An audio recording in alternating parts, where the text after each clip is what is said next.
माननीय मुख्यमंत्री जी का हृदय की गहराइयों से बहुत बहुत आभार प्रकट करता हूं। शिक्षा मित्र बेसिक शिक्षा विभाग की बैकबोन बनकर के काम कर रहे हैं, इसमें कोई संदेह किसी को भी नहीं। हर परिस्थिति में विद्यालय पहुंच करके बच्चों को गुणवत्तापरक शिक्षा देना, विद्यालय का प्रबंधन करना बखूबी आप सब निभा रहे हैं। 1999 से लगातार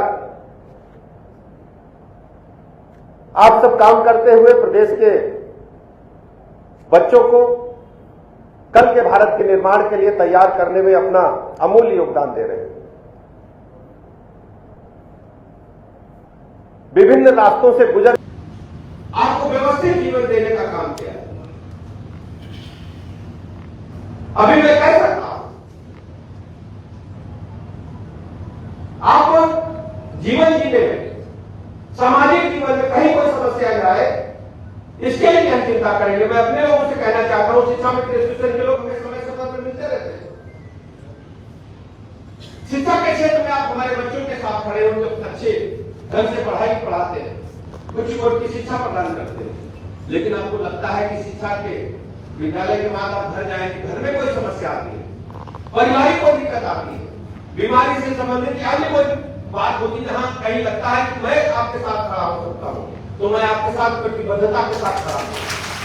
मैं पूरे प्रदेश के अपने शिक्षा मित्रों से कहता हूं, कभी भी कोई बात पड़े, क्योंकि आप हमारे एक अंग हो, हमारे परिवार के सदस्य हो, तो मैं आपके साथ हमेशा खड़ा रहूंगा। कभी भी कोई बात पूरे स्टेट में शिक्षा मित्रों के साथ आपके समाज में, तो मैं अपने शिक्षा मित्रों के साथ हमेशा खड़ा मिलूंगा। मैं बहुत अधिक समय नहीं लूंगा, माननीय मुख्यमंत्री जी का उद्बोधन हम सब सुनेंगे। मैं आप सबको पुनः बहुत बहुत बधाइयां देता हूं, शुभकामनाएं देता हूं।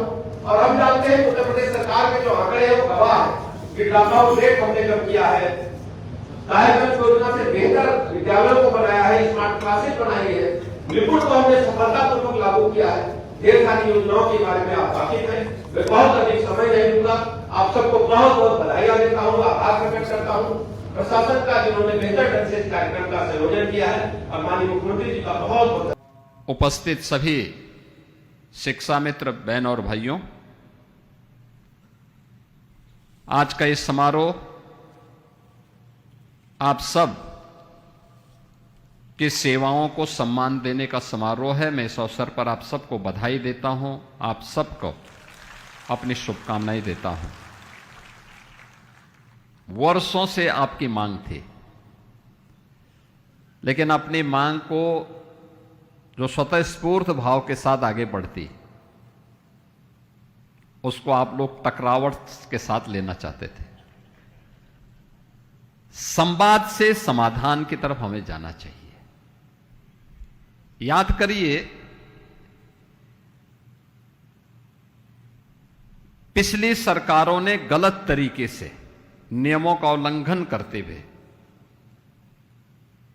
सहायक शिक्षक के रूप में मान्यता देने का कुत्सित प्रयास किया, जो नियम विरुद्ध था। उसके लिए पहले कोई नियमावली बनानी चाहिए थी, प्रावधान नियुक्ति के पहले होना चाहिए था। लेकिन इन सब प्रक्रियाओं को पूरा किए बगैर मनमाने तरीके से उन्होंने जो कार्य किया था, सुप्रीम कोर्ट ने बदले में सभी प्रकार के शिक्षा मित्रों की सेवाओं को भी समाप्त करने का आदेश दिया था।